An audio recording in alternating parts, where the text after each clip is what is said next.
afternoon, everyone. First of all, let me thank you, Nishat ma'am, for giving me this opportunity. I am Saniya Sinha, pursuing BBA from Siemens Professional College, Patna. As you can see on the screen, my today's topic is sampling and its types. In my presentation, I will talk about what is sampling, types of sampling, probability sampling, non-probability sampling, and lastly, I will conclude the presentation. So first of all, let's start with the introduction of sampling. What do you mean by sampling? Sampling is a fundamental concept in statistical analysis and research. It refers to the process of selecting a subset of individuals, items, or events from a larger population to study and draw conclusion about the entire population. In other words, we can say that statistic is defined as a selection of group of individuals, cases, data from a larger population to be studied and analyzed to make inference or generalization about the entire population. It enables researchers to draw conclusions, test hypotheses, and make informed decisions about the entire population. Next, there is types of sampling. There are two types of sampling: probability sampling and non-probability sampling. So move on to probability sampling. Probability sampling is a statistical technique in research which ensures that every member of the population has a known or zero chance of being selected in a sample. The next one is types of probability sampling. There are mainly four types of probability sampling. First is simple random sampling. Second one is systematic sampling. Third is stratified sampling, and fourth is cluster sampling. In simple random sampling, every member of the population has an equal chance or likely chance of being selected in a sample. It is also known as methods of chance selection.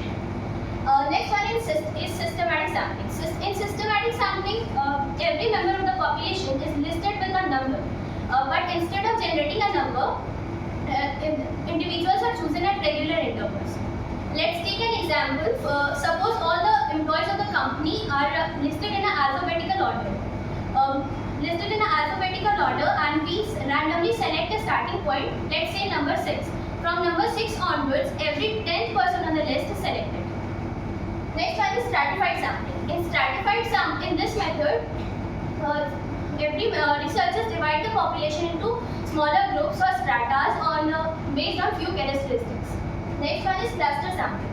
In cluster samplings, researchers divide the entire population into clusters or sections based on the demographic parameters like age, location, gender, etc. Next, we move on to the non-probability sampling. Non-probability sampling is a statistical technique in research where some of the population has no chance of being selected, and the probability of the selection cannot be determined. Next, we move on to the non-probability sampling types. There are basically four types of non-probability types. First one is convenience, second is judgmental, third is quota, and fourth is snowball sampling. In convenience sampling, every member of the population are selected on the basis of accessibility and availability of the researchers. In judgmental sampling, the members of the populations are selected on the basis of the researchers' understanding and knowledge on the research questions at hand. It is also known as authoritative or purposive sampling. In third one is quota sampling. In quota sampling, the members of the populations are divided into mutually subgroups, and the quotas are selected for each subgroups. And in fourth, snowball sampling, it is also known as chain reference sampling. In this method,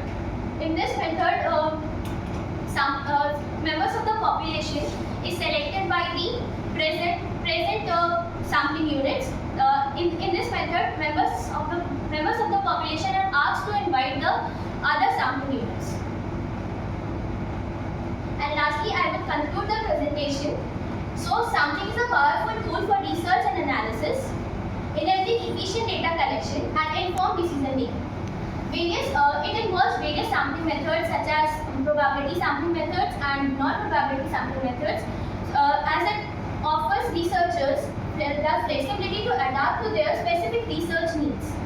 It also involves the effective use of sampling, which will continue to be a critical component of rigorous and meaningful studies. Thank you. That's all.